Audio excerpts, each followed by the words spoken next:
여기 에베소서 5장 18절 말씀은 두 문장이 이어져 있습니다.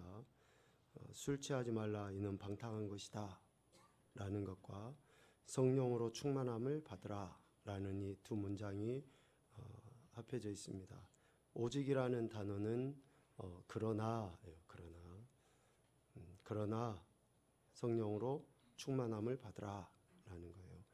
여기서 먼저 첫 번째 문장을 보면 술 취하지 말라 이는 방탕한 것이다 라고 할 때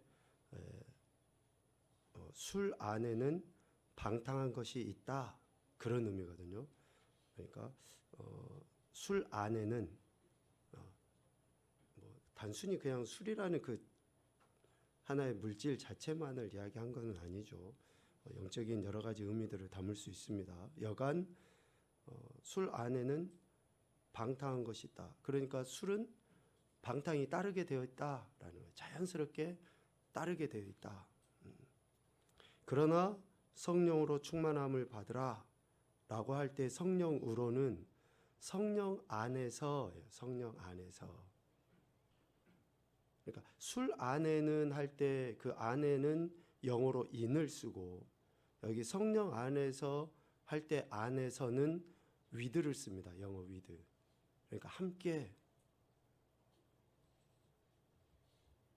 그래서 성령 하나님과 함께 충만함을 받아야 한다. 그런 의미로 지금 이해할 수 있어요.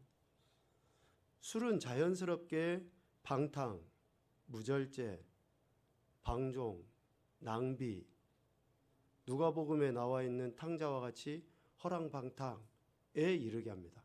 자연스럽게.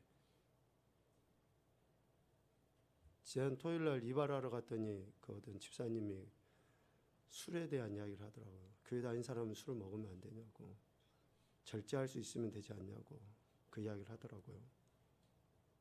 그런데 여기 오늘 에베소서 5장 18절 말씀 전반부에 통해서 보면 자연스럽게 무절제하게 되어 있어요. 방탕에 빠지게 되어 있습니다.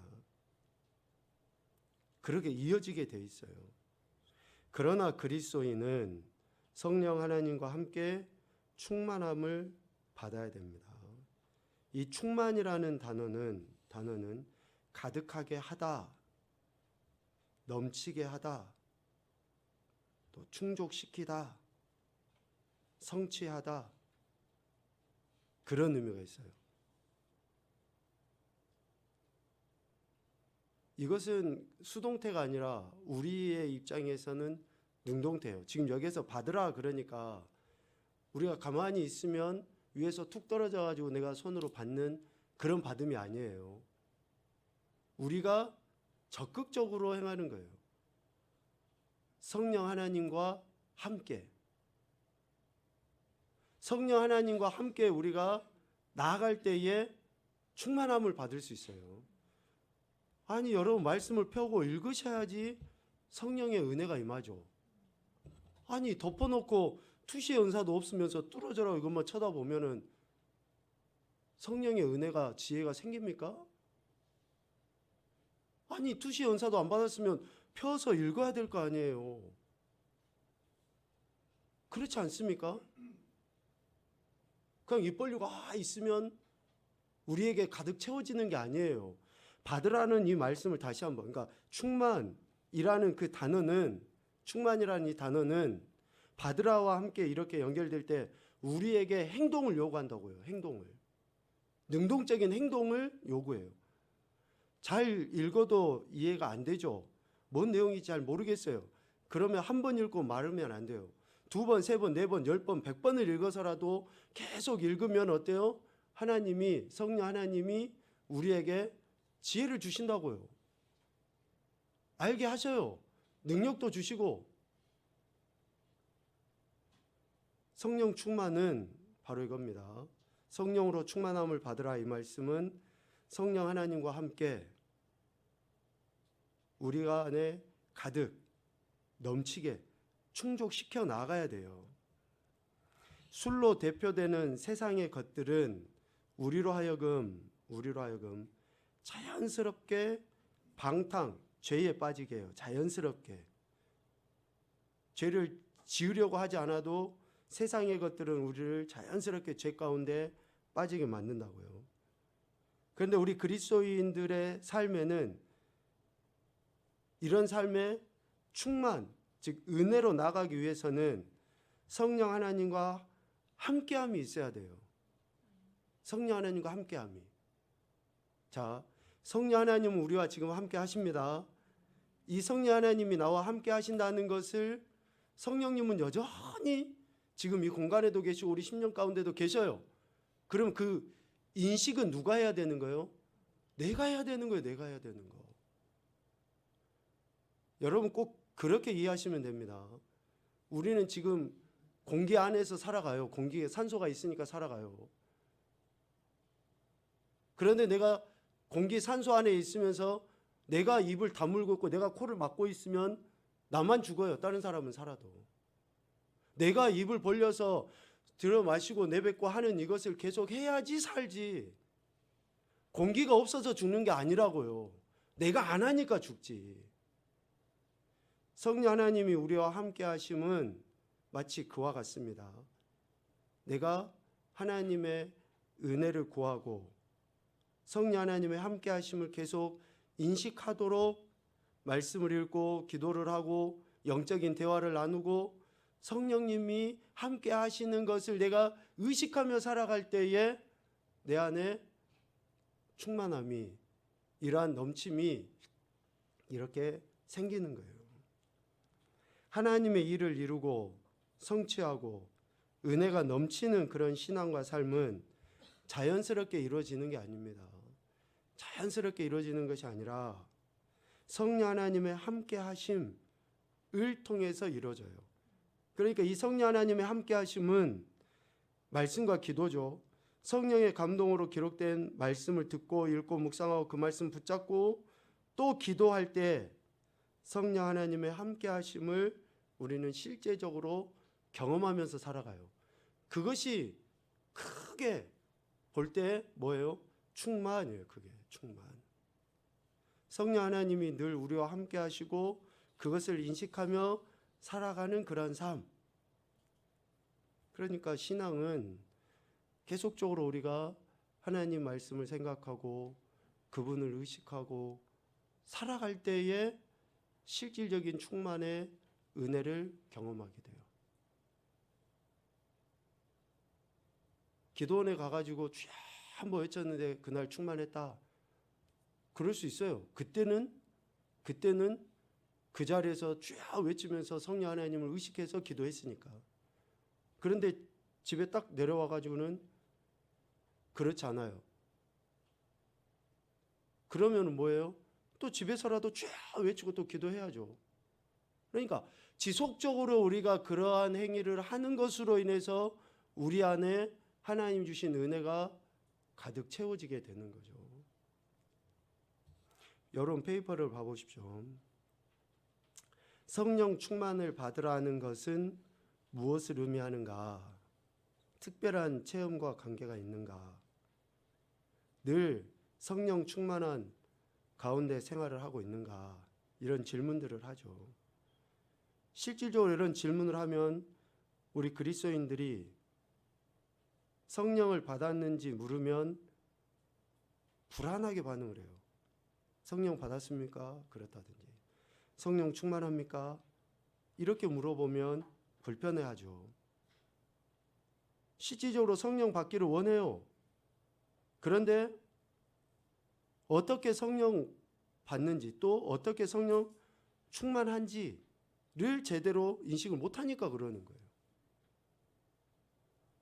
지난 시간과 오늘에 이어서 이렇게 이야기하는 것으로 여러분들이 성령 그리고 성령 하나님의 역사 또 성령 충만을 제대로 정립을 좀 하셨으면 좋겠습니다.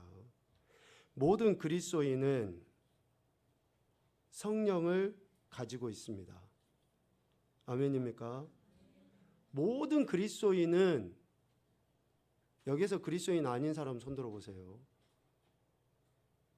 모든 그리스도인은 성령 하나님이 내주에 계셔요. 그러니까 여기에는 표현이 이제 성령을 가지고 있다라고 표현하는데 성령님이 내주에 계시는 거예요. 임재 계시는 겁니다. 잘하는 이야기처럼 몇 차례 지금 우리 반복해서 이야기합니다. 고린도서 12장 3절 말씀처럼 성령에 의하지 아니하고는 아무도 예수님을 주시라고 할 수 없죠. 여러분들이 예수님을 구원자와 왕, 주인으로, 주님으로 고백하고 있습니까? 그러면 여러분은 성령 하나님이 여러분 안에 계신 거예요. 다른 어떤 은사나 다른 어떤 능력이 안 나타나도 여러분이 예수님을 주라고 고백한 그것만 갖고도 성령님이 여러분 안에 내주에 계신 것이다 라는 거죠. 그래서 그러한 사람들을 성전, 그러한 사람들의 마음을 성전이라고 표현해요. 고린도서 6장 19절 말씀을 같이 보겠습니다. 시작. 너희 몸은 너희가 하나님께로부터 받은 바 너희 가운데 계신 성령의 전인 줄을 알지 못하느냐. 너희는 너희 자신의 것이 아니라. 아멘. 그러니까 성령 하나님이 내주에 계시는 성령의 전이 우리 육체라고 이야기하는 거예요. 그래서 예수 그리스도를 믿는 사람들은 육체를 함부로 써서는 안 된다. 왜? 우리는 우리 자신의 것이 아니라 하나님의 것. 예수님 믿기 이전에도 하나님 것이지만 성령 하나님이 내주에 계심으로 인해서 하나님의 것이기 때문에 그러해야 된다라고 이야기하는 것이죠. 자, 이것을 의심하실 필요가 없어요. 여러분들이 감각적으로, 감정적으로 느껴지지 않는다 할지라도 여러분들의 입술에서 예수님을 찬양하고 예수님을 주라고 고백하는 그것으로 인해서 성령님이 계시는 것을 의심하시지 않아야지 됩니다. 왜 우리가 의심하게 되냐면 느낌이나 감각으로 여기기 때문에 그래요. 그러나 성령의 임재와 성령의 충만은 느낌이 아니라 행함으로 할 수 있어요. 행함으로. 느낌이 아니라 행함으로 알게 됩니다. 오늘 에베소서 5장 18절 말씀 이야기했죠. 성령 충만을 받으라. 이 말씀은 우리가 살아가는 삶의 관계 속에서 읽혀져야 돼요. 나타나 보여져야 돼요.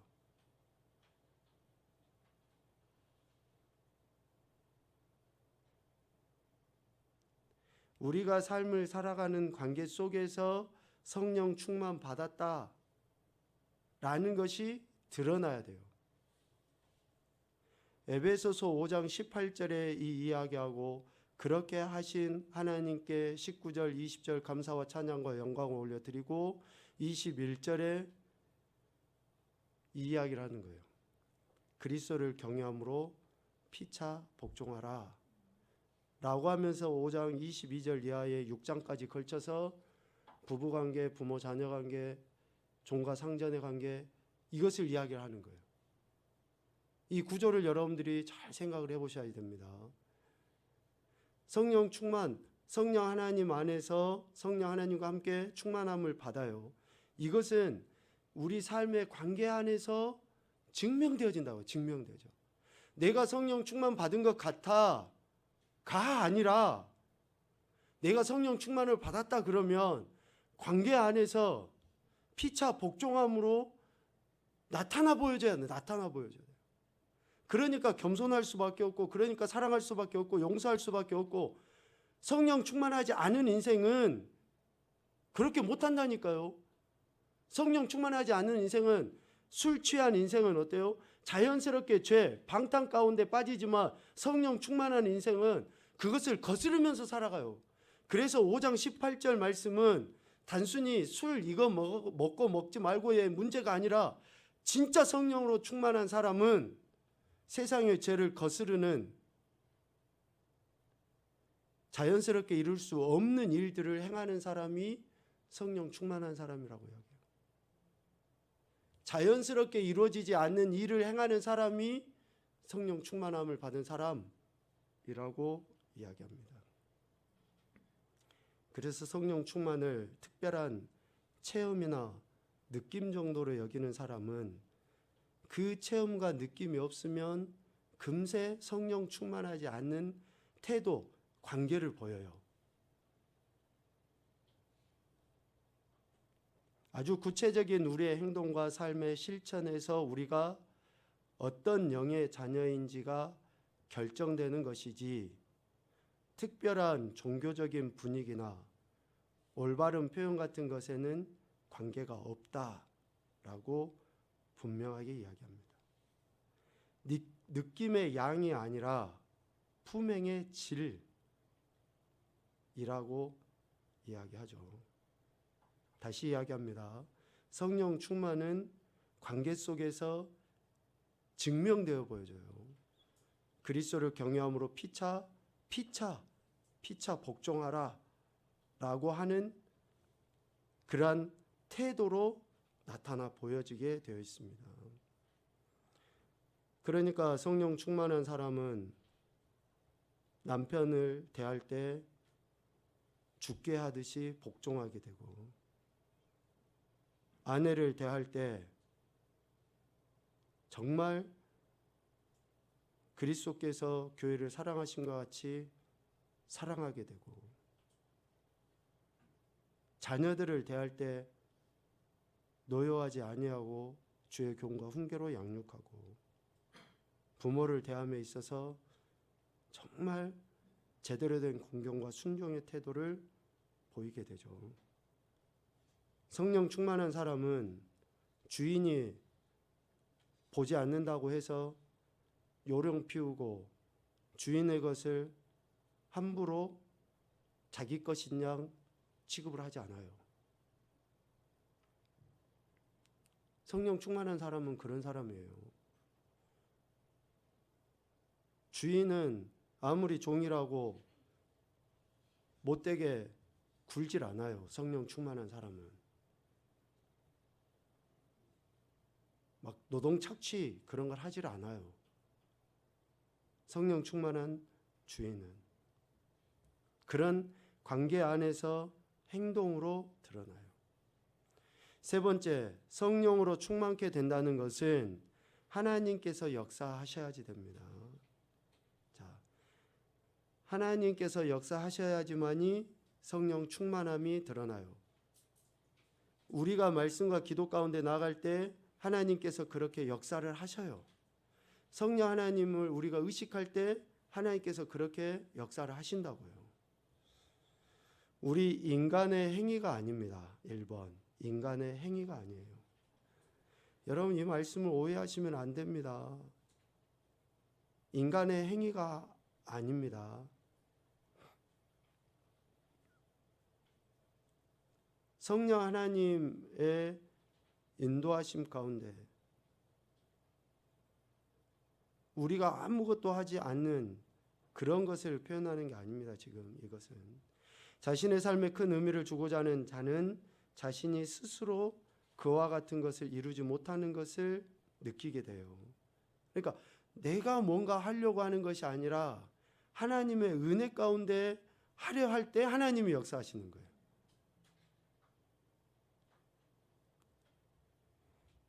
내가 뭔가 하려고 하는 사람들은 어떻습니까? 그래서 더 자극적이고 더 일탈적인 것을 추구하게 돼요. 이 부분이 뭐냐면요, 그 엘리야 시대 때에 바알과 아세라를 섬겼던 그 제사장들하고 엘리야하고 싸웠던 영적 싸움이 있잖아요. 저들은 자기가 신을 부르려고 자기가 충만하려 하니까 어때요? 자기가 능력을 나타내려 하니까 북치고 장구치고 자기 몸을 해하고 난리 소리를 치고, 그런데 그렇게 해서 성령 충만을 받는 것이 아니라 하나님의 은혜로 하나님의 역사로 충만함을 경험하게 되는 거예요. 자기가 뭔가 하려고 하다 보니까 안 되니까 이런 일탈적인 행위를 해요. 더 자극적인 행동을 해요. 그렇게 해서 성령 충만을 받는 게 아닙니다. 하나님이 하시는 거예요, 하나님이. 그렇게 하다 보니까 결국에는 환멸에 빠지고 공허함에 빠지고, 이렇게 성령 충만을 강구했던 사람들이 더 자극적인 것이 되지 않으니까 진짜 성령 하나님의 역사를 거부하고 교회를 떠나버려요. 그런 예들은 수없이 많습니다, 여러분. 목회자도 마찬가지예요. 그런 이들은 너무나 많아요. 왜 배교하는가? 그들이 성령의 은혜를 경험 안 해서요? 했어요. 그런데 일탈적인 이런 행동, 자극적인 행동으로 성령을 충족시키려 하니까, 자기 안에 충족시키려 하니까 그렇게 하나님의 뜻과는 위배되는 행태를 보이는 거죠. 두 번째, 우리에 대한 하나님의 행하심, 이 성령 충만입니다. 우리에 대한 하나님의 행하심. 우리는 성령을 영접하도록 허락받은 사람들입니다. 그래서 그리스도인 된 거예요. 예정하셨다라고 표현하고 하나님이 택하셨다라고 표현할 수 있죠. 그러니까 하나님이 택하신 사람들이 성령 하나님께서 그들 안에서 예수님을 주라고 시인하게 하고 성령의 사람이 되게 된 거죠. 그래서 어떤 사전 이행도 필요하지 않을 뿐더러 중요하지가 않아요. 뭐냐?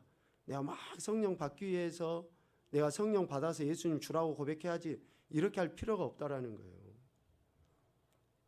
하나님께서 우리 안에 성령을 부어주셔서 예수님을 믿게 하실 때 오직 필요한 것은 뭐밖에 없습니까? 겸손밖에 없어요.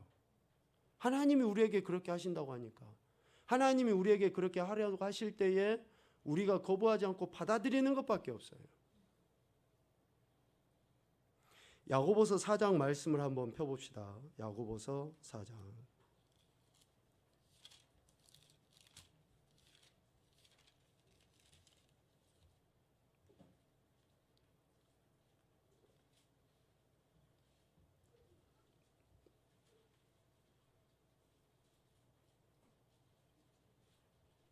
우리가 이제 겸손하게 성령 하나님께서 우리 안에서 역사하시도록 우리 자신을 계속 말씀과 기도로 내어드릴 때에 하나님께서 우리에게 야고보 4장 6절과 같이 더욱 큰 은혜를 주시죠.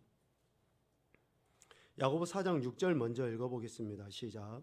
그러나 더욱 큰 은혜를 주시나니 그러므로 일렀으되 하나님이 교만한 자를 물리치시고 겸손한 자에게 은혜를 주신다 하였느니라. 아멘.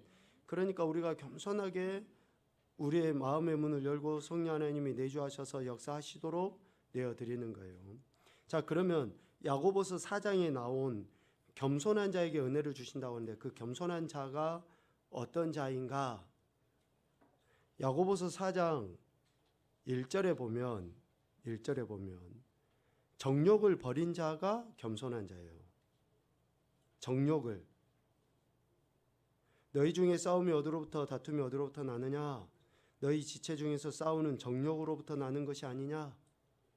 그러니까 겸손한 자는 정욕을 버린 자가 겸손한 자입니다. 여전히 자기의 정욕에 이끌려 사는 사람은 결코 겸손하지를 못해요. 겸손한 자가 아니에요. 그런 사람에게는 은혜가 없어요. 그런 사람에게는 성령 충만함이 역사하지를 못해요. 왜? 늘 마음에 정욕으로 가득 차 있으니까. 이 원리들을 잘 한번 생각을 해보십시오. 두 번째, 어떤 사람이 겸손한 자인가? 2절에 보면 너희는 욕심을 내어도 얻지 못하여 살인하며 시기하여도 능히 취하지 못함으로 이야기하죠. 욕심을 내버리는 자가 겸손한 자예요. 욕심을 내버리는 자. 욕심은 모든 죄의 시작이죠. 결국은 사망까지 이르게 합니다. 그러니까 욕심을 버리는 자가 겸손한 자예요. 욕심을 버리지 않으면 겸손하지 못하고 은혜를 경험하지 못해요. 사람들이 은혜를 받은 것 같은데도 왜 금세 그 은혜를 까먹느냐? 그것은 욕심을 버리지 않기 때문에 그래요. 욕심. 세 번째, 4절 말씀에 보면 세상과 벗하지 않는 자가 겸손한 자입니다. 가늠한 여인들아 세상과 벗된 것이 하나님과 원수됨을 알지 못하느냐. 세상과 벗하지 않는 자, 세상의 풍조를 따르지 않는 자, 뭐 유행이라든지 뭐 이런 것들 되게 막 우리는 유행에 민감하게 잘 반응하면 와, 뭐 세련됐다 어쩌다 인간적으로 표현하죠. 그런데 그것은 세상과 벗하는 것이고 교만해지는 거예요. 그러면 은혜가 없어요. 그 은혜가 없기 때문에 성령으로 충만하지를 못해요. 세상과 벗으라면, 그러니까 되게 분주한 사람들이 있어요. 여러분, 그 분주하다, 바쁘다, 뭐 이런 것들 우리가 되게 그 사람이 뭔가 좀 능력이 있어 보이고 참 그렇게 이해하기 쉬운데 실속 없이 바쁜 사람들이 있어요. 그런 사람들은 겸손하지 못합니다. 마지막 한 가지 더 보면 7절입니다. 하나님께 복종하는 것이 겸손이에요. 그런즉 너희는 하나님께 복종할지어다. 마귀를 대적하라. 그리하면 너희를 피하리라. 그러니까 우리가 하나님께 복종을 해버리면 마귀가 우리를 넘어뜨리지를 못해요. 우리가 왜 넘어지는가? 왜 마귀의 유혹에 넘어지는가? 그것은 마귀의 힘이 강력해서가 아니라 내가 하나님께 복종하지 않으니까 마귀의 유혹에 넘어지는 거예요. 이해되신가요? 내가 하나님 앞에 굴복하지 않으니까 마귀가 그렇게 강력하게 나를 넘어뜨리는 거라고요. 왜 나의 죄성이 끊어지지 않는가? 그것은 내가 하나님께 굴복하지 않으니까 그런 거예요. 그런 사람은, 하나님께 굴복하지 않는 사람은 교만한 자이죠. 그런 사람은 은혜가 없어요. 그러니까 성령 충만하지 못해요. 아무리 뭐 자기가 길길이 날뛰고 뭔가 있는 것처럼 내세워도 그런 사람은 성령 충만하지도 않아요. 그러니까 마귀가 진짜 무서워한 사람은 어떤 사람이에요? 마귀가 진짜 무서워한 사람은 7절에 나와 있잖아요. 마귀가 제일로 무서워한 사람이 어떤 사람이냐고요. 아멘. 하나님께 복종하는 사람이 마귀가 제일로 무서워한다니까요. 하나님께 복종해버리는 사람은. 그런데 어중간히 알고 교만해 갖고 있는 사람은 마귀가 제일로 쉽게 여겨요. 여러분들의 신앙을 점검을 해보셔야지 돼요. 지금 내가 생각하고 행동하고 있는 것이 정말 하나님께 복종해서 하고 있는 것인지, 아니면 앞서 이야기한 것처럼 내 정욕적으로 욕심에 의해서 또 아니면 세상 풍조를 따라서 하고 있는 것인지를 점검해 봐야 된다고요. 신앙도 세상의 유행처럼 유행을 따라서 해서는 안 돼요. 신앙이 유행입니까? 아니에요. 교회 프로그램을 세상에 유행 돌리듯이 그렇게 해서는 안 돼요. 실질적으로 교회는 프로그램이라는 게 있을 수가 없죠. 교회에 무슨 프로그램이 필요합니까? 말씀과 기도, 그거 외에 뭐가 필요해요? 근데 그걸 전하기 위해서, 나타내기 위해서 이런 방법적인 게 필요합니까? 아니에요. 그러니까 우리 각 개개인들이 말씀과 기도 안에서 하면 초대교회에 또 우리나라 복음이 들어왔을 때 그러한 믿음의 선배들의 신앙과 다르지 않게 우리가 살아갈 수 있어요. 그런데 우리 입에서 제일 많이 나오는 말이 뭐예요? 시대가 바뀌었고 상황이 바뀌었고 사람들 생각이 바뀌었다고요. 아니, 복음이 그럼 변질된 거죠. 시대가 바뀌어도 말씀과 기도가 능력인데, 시대가 바뀌어도 오직 복음만이 참 진리고 구원인데, 시대가 바뀌어서 그렇다, 또 여러 사람들이 바빠서 그렇다, 뭐 환경이 그렇다, 아니 그거는 너무 우리가 하나님을, 이따가도 이야기하겠지만 그런 사람들이 입술로는 성령 성령 이야기하지만 정작 뭐예요? 성령을 모독하는 거고 성령을 소멸하는 거예요. 빨리 뭐 예배 시간에 눈물 흘리고 콧물 흘리고 그것이 성령 충만이 아니라 성령 충만은 관계에서 증명된다고요. 그러니까 진짜 내가 성령의 사람인가 아닌가는 내 삶의 현장에서 가장 가까이 있는 아내나 남편이나 자녀나 부모나 내 직장 동기들이 진짜로 나를 어떻게, 내가 어떻게 그들에게 대하고 있고 어떻게 바라보고 있는가 라는 것으로 증명되어져요. 몇 차례 제가 이야기 드리죠. 아직까지 여러분 주변에 있는 가까이 있는 직장 동료나 친구들이 여러분이 지금 교회 다니는지도 모른다. 그거는 여러분 매우 심각한 거 아닙니까? 어디서 그게 성령이고 성령 충만한 사람이라고 이야기할 수 있겠냐고요. 겸손한 자, 여러분 다시 한번 그 부분을 묵상하시면 좋겠는데요. 하지만부터 우리 한번 읽어봅시다. 시작. 하지만 자동적으로 이러한 것이 이루어지지는 않습니다. 하나님께서 성령을 받기 위해 기도는 하지만 성령에 의해 변화될 준비가 되어 있지 않는 자는 어떠한 새로움도 성숙도 경험하지 못할 것입니다. 그는 성령을 방해할 뿐입니다. 아멘입니까? 그래서 우리가 말씀과 기도로 나가는 거고요. 성장 및 성화는 사람들이 성령을 좀 더 신뢰하고 삶에 더 많은 마음의 공간을 드리는 것에 있습니다. 우리 마음의 집 그런 이야기 하죠. 내 마음 깊은 곳까지 하나님께, 성령 하나님께 내어드릴 때 진정한 성장과 성화를 이루어갈 수 있죠. 우리가 왜 그렇게 못합니까? 우리 삶이 제한될까 봐. 우리 삶이 내가 하고 싶은 대로 하지 못할까 봐. 내가 하고 싶은 대로 하지 못한다고 하는 그 생각조차가 아직까지도 하나님께 복종하지 않은 거고, 그게 교만이고 그게 은혜를 받지 못하는 거예요. 하나님께서 나를 통해서 전적으로 하시도록 그렇게 내어드리는 거예요. 만약에 우리가 우리의 삶의 모든 영역을 하나님과 성령 하나님께 말씀 가운데 열어놓는다 그러면 진정한 자유를 누리게 될 줄로 믿습니다. 하나님이 모든 걸 다 알고 계시는, 내가 감춘다고 해서 감춰지지도 않는데, 그러니까 아예 모든 것을 그냥 열어놓고 내어드리는 것이 오히려 더 큰 능력을 발휘하게 되는 거죠. 네 번째, 성령은 어떻게 일하십니까? 성령은 어떻게 일하시는가? 그분은 들어오기 전에 나의 삶을 정리하십니다. 성령 하나님은 나의 삶을 정리하셔요. 두 번째, 가시적인 열매를 만들어내십니다. 갈라디아서 5장에 나와 있죠. 성령의 열매. 가시적인 열매를 맺게 하셔요. 눈에 보이게 변화되도록 하십니다. 순간적으로 영향을 미치는 것이 아니라 전 생애를 통해 영향을 미치십니다. 전 생애를 통해.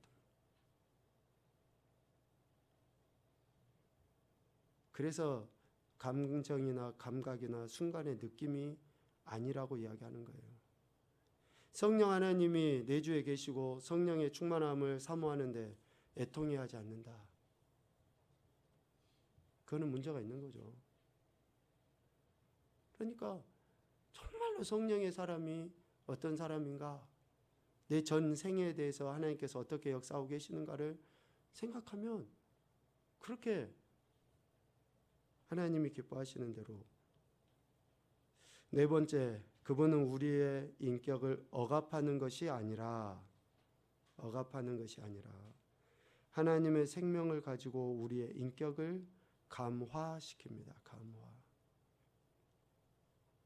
그래서 성령의 사람은 정말 베레아 교회 사람들 같이 신사적이에요. 신사적이라고요. 옳고 그름에 대해서 분명할 뿐만이 아니라 인격적입니다. 예의를 가르치지 않아도 예의를 지키게 돼 있어요. 존중 안 가르쳐도 성령의 사람은 존중할 수밖에 없어요. 아니, 인격적이신 성령님께서 그 안에서 역사하시는데 어떻게 거만하고 오만하고 방자하게 행동할 수 있냐고요. 성령 하나님이 내주에 계시고 성령이 그 안에서 역사하는데 전인격의 변화가 있을 수밖에 없다고요. 그래서 여러분 뭐 교회 몇십 년 다니고 뭐 직분이 어떻고 가도 이렇게 거만하게 행동하는 사람은 여러분 멀리 하십시오. 아멘 안 하는 거 보니까 여러분 주변에는 그런 분들이 안 계시군요. 네. 멀리 하셔야 돼요. 그런 사람들은. 겸손해야죠. 인격이 변화되는데 성령 하나님. 성령 하나님이 내주하시기 이전에는 교만하게 그지없었으나 성령 하나님이 내주하시고 강권적으로 역사하시니까 사도 바울이 얼마나 겸손해졌습니까? 그런 겸손함으로 나타나야죠. 우리 전인격을 변화시키고 우리 인격을 감화시키시는데, 그리고 마지막으로 그분은 우리 안에서 하나님을 범사에 찬양하게 하십니다. 범사에 찬양하게 하셔요. 그러니까 소위 그렇게 이야기하죠. 은혜가 좀 덜하고 성령의 민감함이 떨어졌었을 때 제일 먼저 찬양이 안 나오더라. 그 말이 맞아요. 성령 하나님은 우리 안에서 찬양케 하시니까, 그것도 범사에 힘들고 어렵고 고통스럽고 우울하고 뭐 여러 가지 복합한 것들이 있어도 우리가 하나님을 찬양하도록 성령님께서 역사하시니까. 그러니까 찬양이 멀어지면 그만큼 내가 성령에 민감하지 못하구나 라고 여기시면 돼요. 말씀을 정리를 하도록 하죠. 전제는 우리는 그리스도인으로서 우리 안에 성령 하나님이 내주에 계신다라는 것이 전제예요. 이것은 진리이고요. 그래서 성령 하나님이 내주에 계신 그런 그리스도인은 말씀과 기도로 성령 하나님과 함께하는 그런 삶, 그 충만한 삶, 또 성취하는 삶, 응답이 있는 삶을 살아가야 돼요. 성령 하나님과 함께. 그래서 늘 말씀과 기도로 그분에게 의식적으로 우리 자신들을 내어드려서 결국 복종하는 그 겸손함이 있어야 돼요. 그러할 때에 더 큰 능력을 나타내 보이죠. 소위 이제 그때 이야기하는 어쩌면 은사적인 것도 나타날 수도 있겠고, 다른 이들을 감동 감화시키는 일들도 더 일어나게 되겠죠. 그러니까 성령 하나님이 우리 안에서 이렇게 역사하시도록 우리 자신을 내어드리는 그러한 행동들, 태도들을 겸손하게 보여야 한다라는 것입니다. 예수 그리스도를 믿는 저와 여러분의 목표는 성령 충만입니다. 성령 충만은 하나님께서 성령 하나님을 통해서 우리에게 명령하신 부분이기도 합니다. 그렇다면 성령 충만함을 받기 위해서 우리가 말씀과 기도로 지속적으로 우리 자신을 내어드리는 그런 삶을 살아야지 돼요. 살아야지. 성령 충만하실 수 있기를 소망합니다. 날마다 말씀과 기도의 능력을 경험하시고 성령의 은혜를 민감하게 경험하는 그런 정말 멋진 그리스도인들이 되시기를 주님의 이름으로 축복합니다. 아멘.